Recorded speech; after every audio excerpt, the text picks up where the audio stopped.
I bet you didn't know there's a secret fire-starting method from WWII that most people have never heard about. Before we dive in, make sure to like, share, and subscribe. And don't forget to hit that notification bell so you never miss out on hidden survival tricks. You've heard the standard stories: flint and steel, friction bows, the classic ways men made fire in the field for centuries. But there's another story, one that doesn't get told nearly enough. It's a story born in the mud-clogged trenches, the frozen Ardennes forests, and the rain-sodden foxholes of World War II. Picture this not as a history lesson, but as a reality.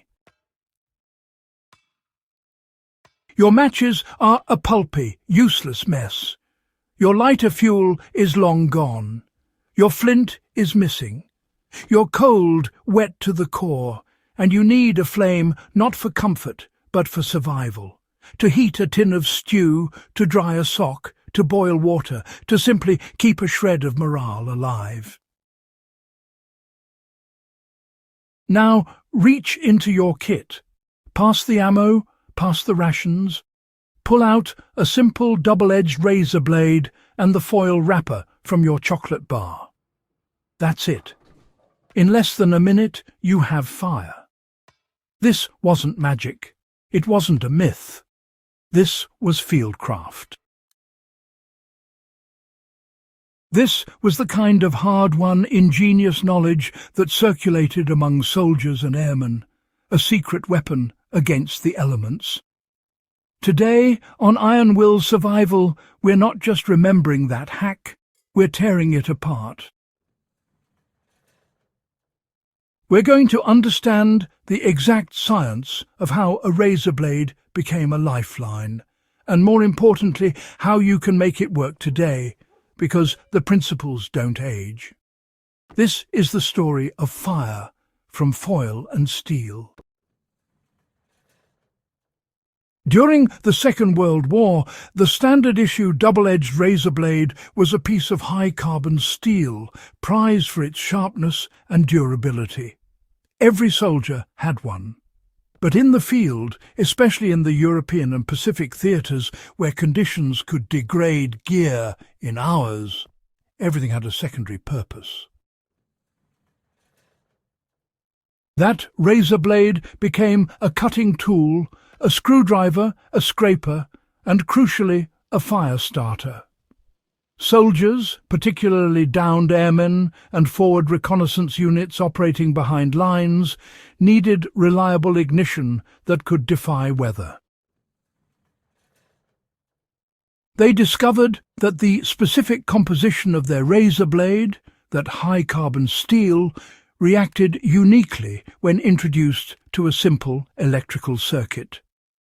It wasn't in the official manual at first. This was knowledge passed from veteran to rookie, a nugget of survival wisdom born from sheer necessity and observation.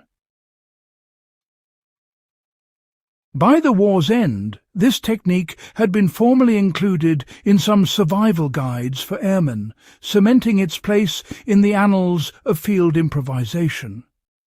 That ordinary blade was no longer just for shaving. It was a compact, conductive, and incredibly focused heat source waiting to be unlocked. Understanding why this works is the key to mastering it. This method bypasses the age-old challenge of friction-based fire starting, which fails miserably in damp conditions. Instead, it harnesses electrical resistance.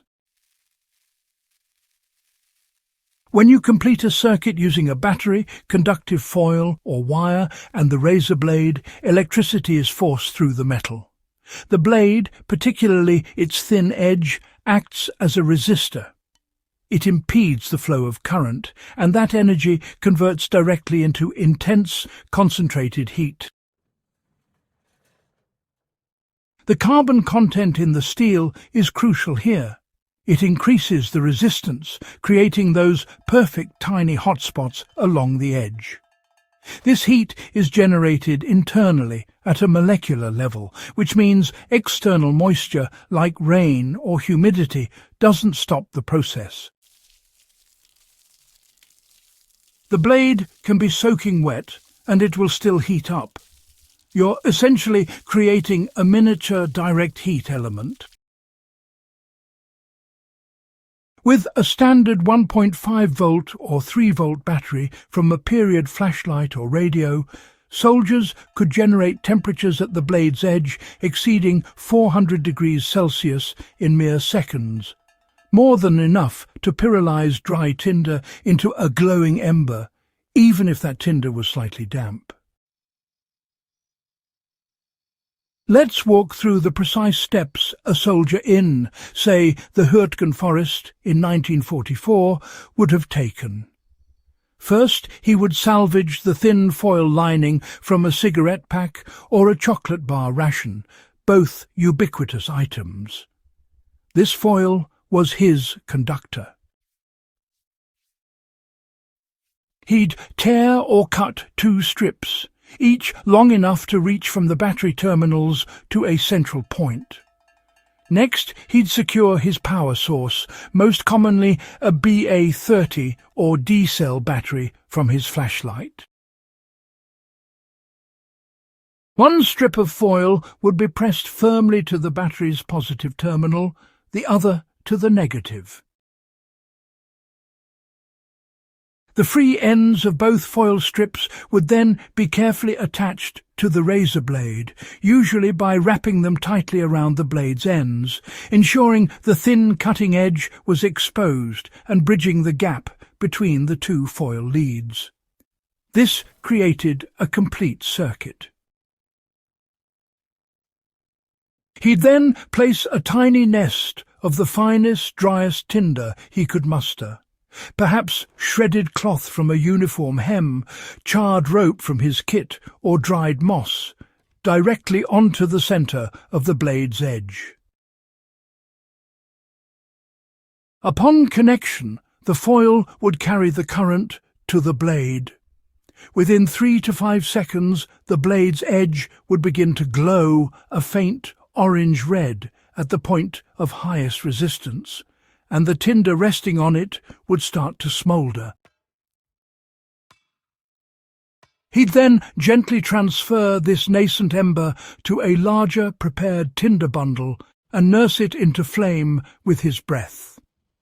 The entire process was quiet, effective, and utterly defiant of the weather. Now, this isn't just a museum piece. It's actually a viable survival technique, even today. To try it safely, you'll need a modern equivalent, so a high-carbon steel utility blade, or perhaps a classic carbon steel razor blade, a 9-volt battery for its convenient terminals, and some conductive material.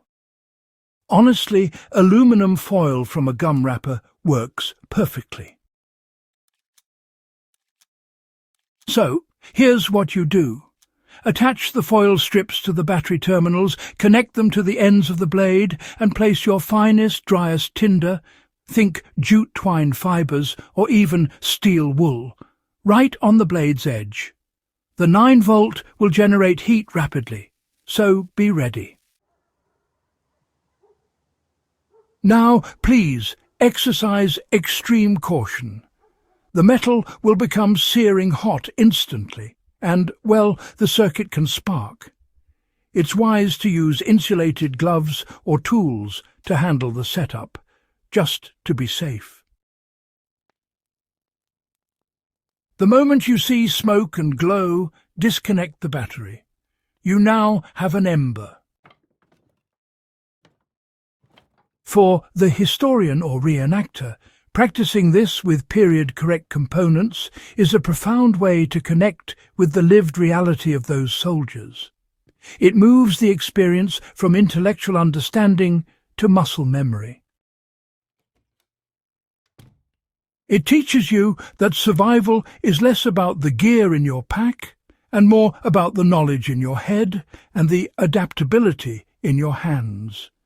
That was the true iron will of that generation, seeing possibility in the mundane. In our modern world of advanced ferrocerium rods and stormproof lighters, the World War II razor blade fire starter stands as an elegant testament to ingenuity under pressure. It represents a peak of low-tech, high-intelligence fieldcraft.